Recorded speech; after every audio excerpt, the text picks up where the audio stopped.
Hi, this is FXMy Revolution again, and in this tutorial video we will take a look at some bass tones. The first thing that I want to say is that this tutorial is not only for our beginner friends.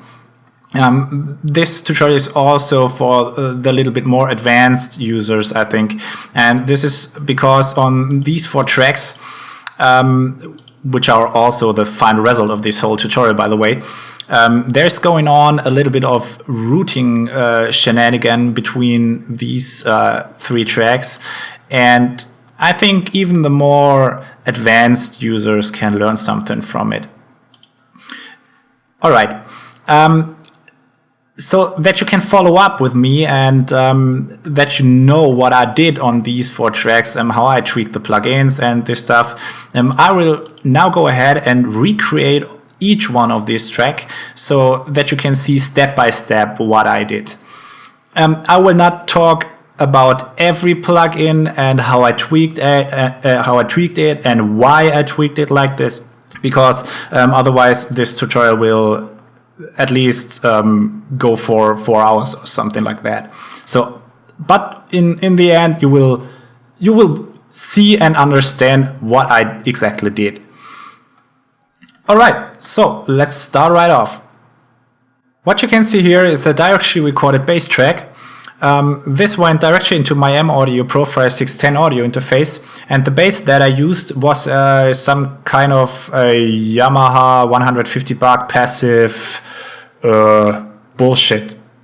I don't even know the exact description of this instrument, but what I want to say with this is that you will be surprised how great the overall outcome of this sounds like compared to the crappy input that we got here.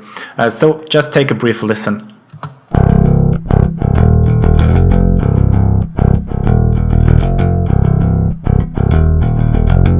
So this is not really the best material to work with. But anyways, let's go ahead and recreate all these tracks.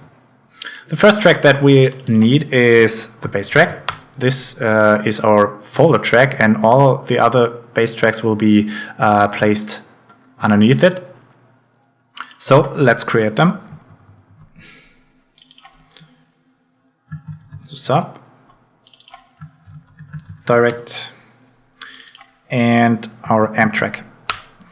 Then we'll copy the input file to this channel. Mute all this. So make the bass track a folder track. Here we go. So at the moment, the amp track will directly play through the master track, and we don't want that. We want having the amp track playing through the bass track.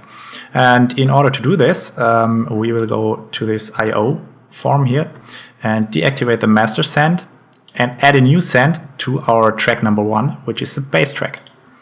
Alright, if I play this track now, you will be noticing that when I mute the bass track, you can't hear anything anymore because the amp track is not playing through the master track anymore.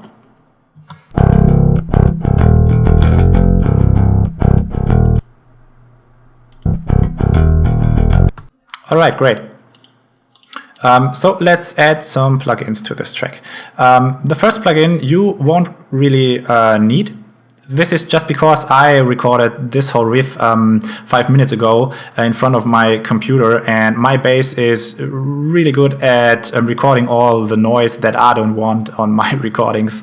So if you have a good instrument and sitting not right in front of your computer while recording, you won't have to add this plugin to this channel.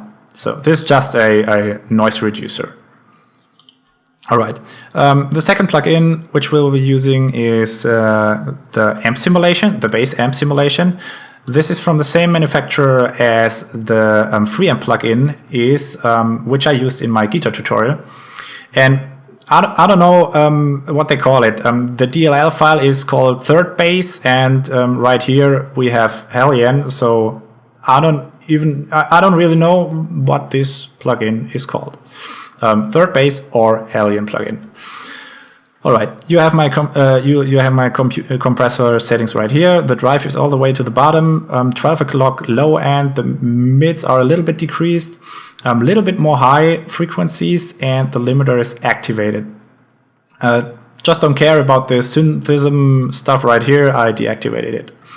And right here, the only effect that's enabled is the sub-bass effect. This will add a lot of low end to your overall sound, and low end, that's what bass is all about. So go ahead and enable it.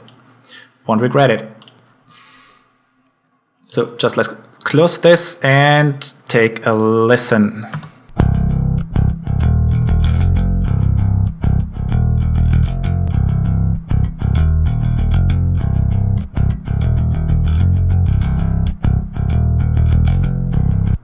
All right, now we can go ahead and add some fancy routing shenanigan to the project.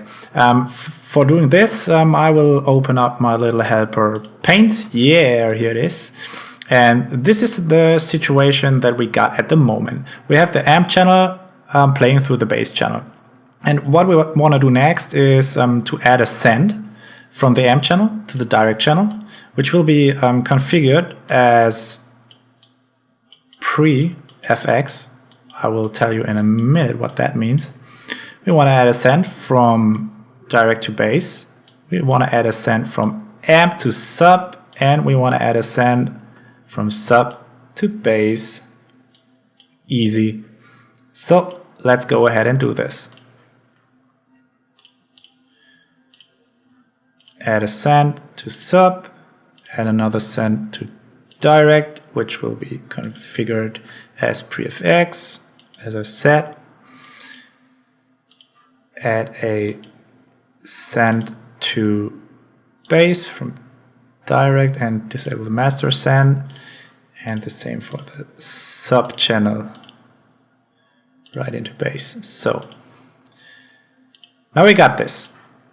And now what does pre-FX mean?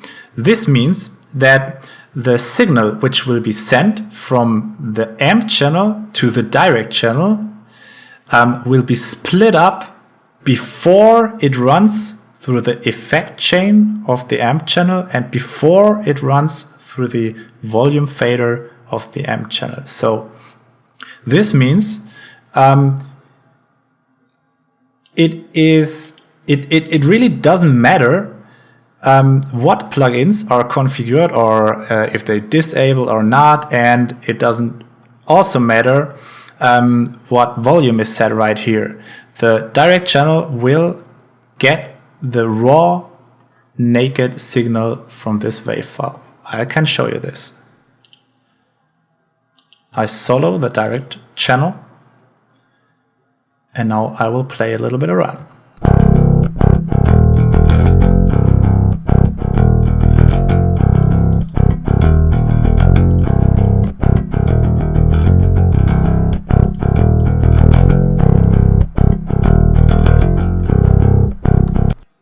So, nothing happens on the direct channel. Great. Now we can go ahead and add some plugins to our direct and sub channel.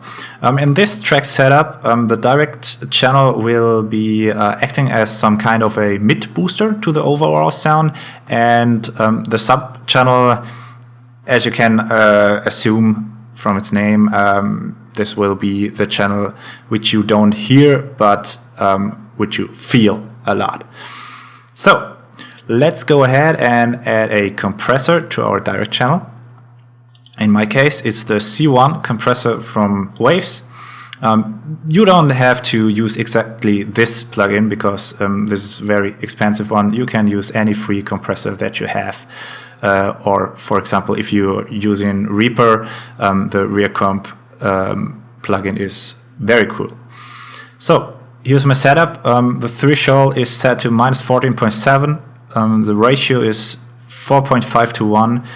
Very fast attack with 2 milliseconds and a very fast release, 30 milliseconds. So this will even up the sound a little bit. The second plugin which we can add to our direct channel is a standard EQ.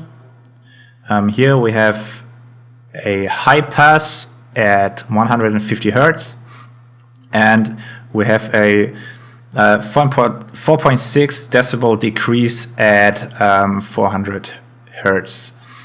So nothing really fancy. Now let's decrease the volume of this channel a little bit and just take a listen what the direct channel sounds like now.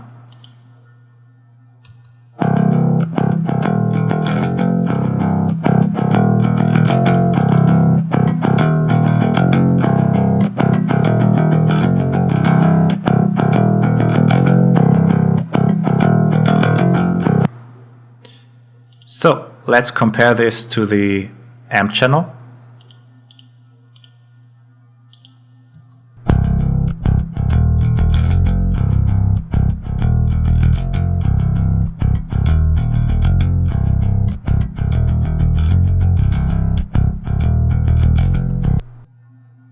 All right, the next thing that we can do is work on our subchannel.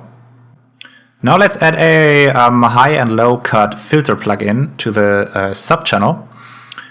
In my case, it's the Waves Rec 2 plugin, and this will only let pass the ultra low frequencies from the overall sound. As you can see here, I cut the low frequencies at 40 Hertz and the high frequencies at 120 Hertz.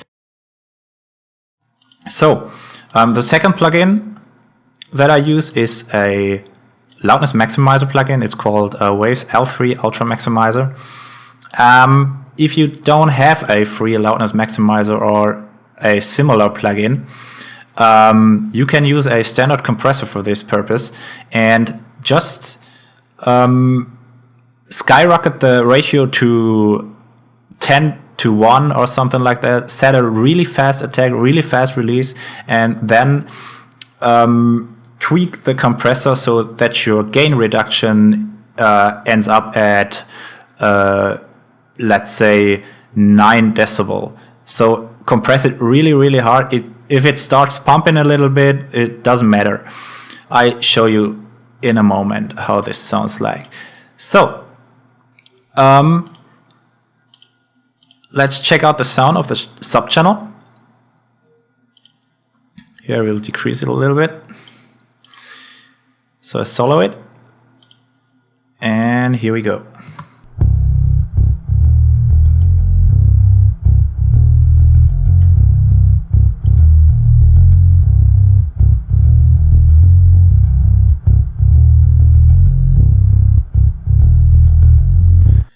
So cool. Now we have all the three sub-bass tracks set up.